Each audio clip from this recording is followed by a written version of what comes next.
I am starting an online book club for ebony goddesses, for melanin goddesses, black girl magic, whatever you refer to yourself as. I refer to me as an ebony goddess. So whatever you refer to yourself as, we're going to be reading Pussy Prayers, Black Girl Bliss, Sacred and Sensual Rituals for Wild Women of Color. A new kind of sex ed.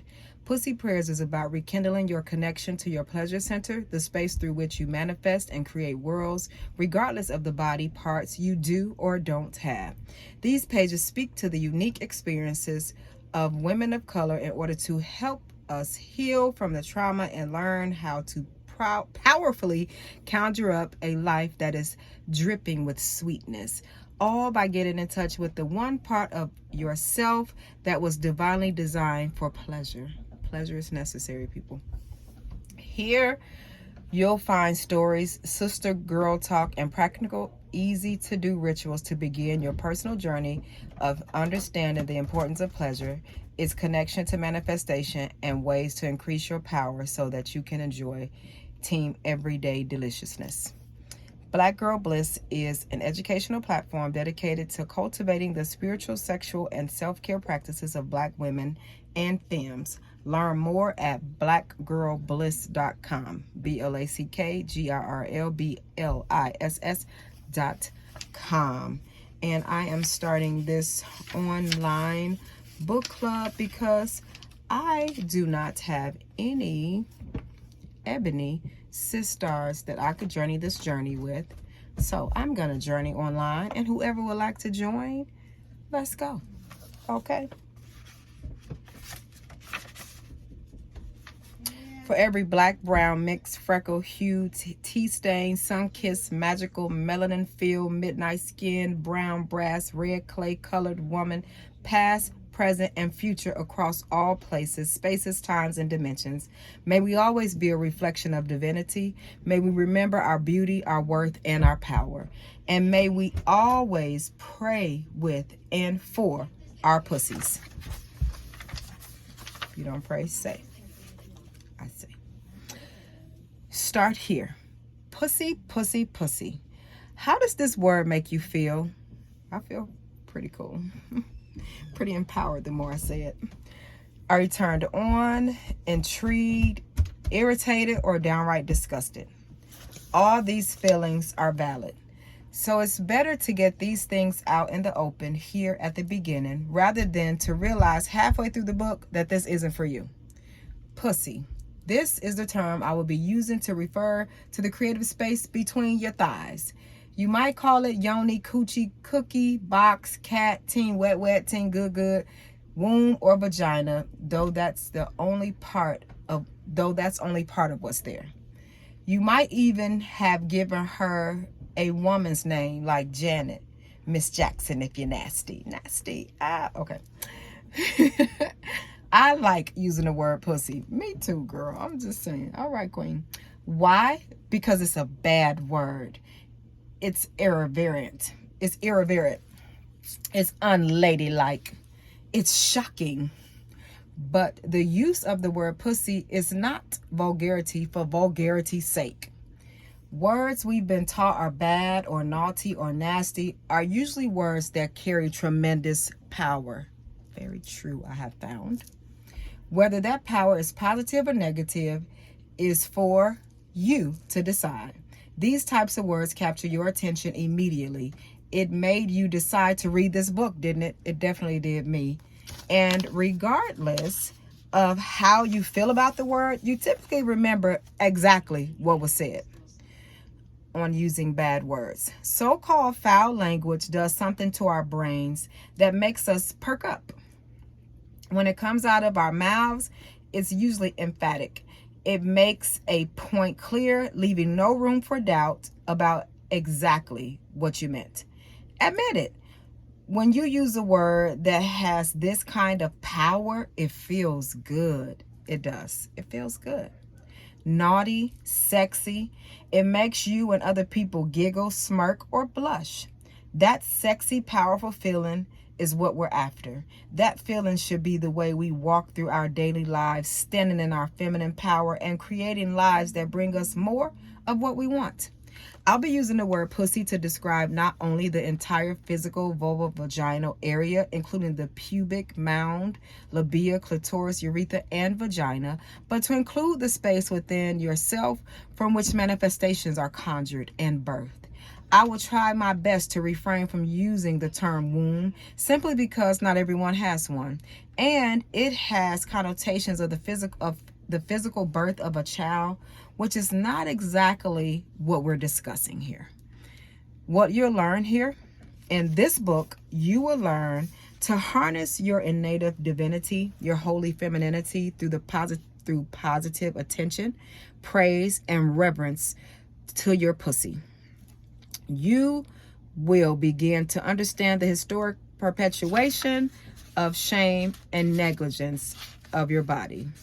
Throughout this text, we will begin the reclamation of our body through powerful intention and learn how connecting to the universal divine feminine will help us to lead a delicious, juicy, delicious life of pleasure. Pleasure is necessary. This feminine power is what gives us the confidence and a charm to ease our way into everything that we desire.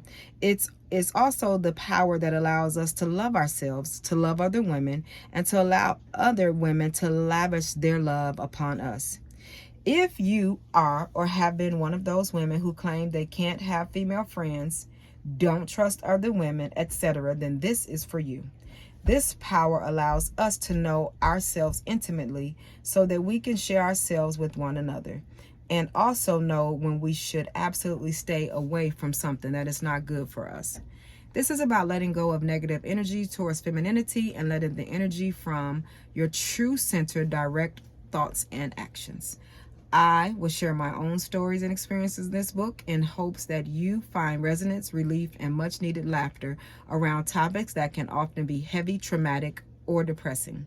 As a creator of spaces and content that center on spirituality, sexuality, and self-care, and also as someone who is self-taught about her body or her feminine power, it is my mission to curate and deliver this divine knowledge so that anyone who comes across this book, my websites, or attends any of my events walks away enchanted and transformed, fully committed to themselves and their pleasure, and more deeply connected to the sacred sensual knowing inside of all of us. We are sisters, creators, magical juju mamas, entitled to literally wired for pleasure. We conceive and give birth through acts that center pleasure. We can use the same power of pleasure to manifest and give birth to whatever we desire. Creating, maintaining, and prioritizing our pleasure is the game changer. It is required to achieve our highest feminine potential. Whether you believe it or not, believe yet or not, you deserve pleasure. You are allowed pleasure, and by the end of this book, I hope you understand how to curate and cultivate pleasure in every aspect of your life. Absolutely. I know I am. I will. I am. Things to note. You're not required to read this book in order. This book can be used as a reference guide, allowing you to flip over to any section and find what you need. If you really want to have fun, try opening this book to any page without looking and see what comes up. You may find that you have landed on precisely the information that you need. However, if you skip straight to doing rituals, affirmations without addressing underlying issues, laying a strong foundation and doing the inner work, you may not see the results that you desire. The first 5 chapters of this book will end with pleasure principles, a quick bullet point summary of major lessons from the chapter. If you choose not to read this book from beginning to end, you can always skim through the pleasure principles to get the gist of what you missed. There is no need to overwhelm or inundate yourself with information. Ideas will be repeated across chapters for emphasis and as reminders, so don't think that you'll miss anything by not reading this book from cover to cover. Let yourself be divinely guided to where you need to be. Pussy Prayers was written for Black women because throughout time and across the African diaspora, we have been forced to disconnect from our bodies for survival. While I'm sure that any person with a vagina could find this book useful and is welcome to take what they can from it, just like Black women have had to do each time we venture into an all-white self-help, personal development, and pleasure education spaces. This book covers common experiences and practices unique to the Black feminine experience. The language used in this book will be most familiar to Black women because I have written this in the same tone in which I would talk to a friend or sister. This is not discriminatory, nor is it exclusive. It is simply unapologetically specific. This book is for all Black women of all ages, of all backgrounds, and of all beliefs. This is a safe place, a safe space. Please remember that your divine right to exist in a constant state of pleasure does not mean that you do not or should not feel the entire range of emotions. One of the most magical parts of womanhood is the way we can move about the emotional spectrum at a moment's notice. People out of tune with our true nature will call us erratic or crazy, when really we are just as natural as the wind, the water, and the earth. All of nature's elements present aspects of beauty, elegance, purity, and peace. Nature's elements also present aspects of chaos, fury, barrenness, coldness, and destruction. We are made of the same atoms that make up earth and stars, and therefore are capable of all of their attributes. These emotions are natural, and they feel damn good when we get to express them the way that we want. Even in these moments, we find a way back to pleasure. Another thing to note about this book is that at times it will refer to sexual abuse and trauma. I encourage anyone who has a history of these experiences to seek professional help in the ways that best help you to process these events. This book will provide personal and spiritual practices that you can take part in, but they should not be used to replace therapy and spiritual counseling if these experiences cause overwhelming or debilitating and harmful mental and emotional responses. This book provides a natural, holistic, physical, and spiritual approach to feminine wellness. This book will not diagnose or treat any physical ailments. It will not discourage you from seeking professional help, medical, psychological, and otherwise as needed. It will, however, inspire you to do whatever it is you need to restore yourself. This book is an introduction, not an encyclopedia. This journey will require you to do your own research, find your own teachers, and allow yourself to be led to the correct information that resonates with you. This book is only one part of what you'll need. This is your jump start, the kick in the ass you might need to reclaim control of your life and your destiny. Many women come to this book looking for tips and tricks to sex or sex magic and manifestation. All of that is here. But what takes priority over that is making sure that you are on your way to becoming or restoring the woman you need to be in order to engage in healthy sexual experiences. Yay. Just had to take a breath right there. Manifest for your highest good and understand just how much power you're packing. This is not to be underestimated. Did you have a mother, aunt, or granny that would need to wash dishes and clean the kitchen before she started cooking? This is something like that. We need to clean you up and put things back in their proper places before we turn on the fire and start making magic happen. Here, you will learn or remember your way around the kitchen. Before you start making a 6-course gourmet brunch, understand? Good. Rethink womanhood. This book will reorganize and redefine the way you express and experience your womanhood. Through the reclamation of your pussy, the divine portal through which all manifestations are birthed, you will learn how to truly connect with that which you desire. You will learn and develop the tools you need to create a life around your dreams and your passions, as opposed to impositions and obligations. This might feel strange since we have not let our innate and most passionate desires run the show since we were small children. We are out of practice. At times, this book may conjure up feelings of shame, doubt, and anxiety. Some of this work may feel frivolous, even irresponsible. That's okay. Please do not beat yourself up over this. These feelings are not your fault.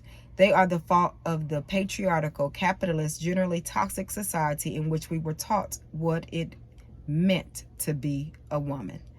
The patriarchy exists because of the immaturity of men and the fragility of the male ego. So many women, past and present, have been taught to dim their light to allow their man to shine while suffering abuse and being made to feel incompetent by men, inconvenienced and intimidated by feminine brilliance. Women globally have taken on the sexist and patriarchal values upheld across societies, and learning these values takes time and patience. When these negative feelings come up for you, remind yourself of your true nature, your divine birthright, and your goddess-given power to get you back on track. Over the course of this book, or as you flip back and forth at your leisure, I would like you to consider what I call pressure points. Questions that tend to evoke a range of emotions, responses, depending on where you are in your relationship with the divine feminine and your own pussy. Take a moment to jot down your responses to these questions in a journal, in the notes app on your phone, or in a document on your computer, anywhere that would allow these responses to be kept private and accessible for you to view and update as you move through the book. By the end, you should be able to see your progress through reviewing your entries. For additional exercises and resources to aid you on this journey, visit part 2 of this book. These are the pressure points. These are the questions, and I will ask them slowly, and you could pause it if you need to. Who taught you about what it meant to be a woman? When did you learn it? And how did it make you feel about womanhood? What is feminine in your own words? Do you feel feminine? Why or why not? Do you enjoy being a woman? Have you always enjoyed womanhood? Explain. Is there a presence of divine femininity in your life, whether through your own personal spiritual practice or an organized religion? How does this feminine presence or lack thereof influence your ideas of femininity and womanhood? Journey with me as we love on ourselves, as we know that pussy power is for our creativity. It is for our healing, for our manifestation of pleasure inside of ourselves. Pleasure is necessary, and pleasure is for us. And when we hear pleasure, sometimes because of what we've been taught, we think outside of us. But it's not about pleasing anybody else. It's about being pleased with who we are. Pleasure is necessary, and so are we. Much love, magnetic peace.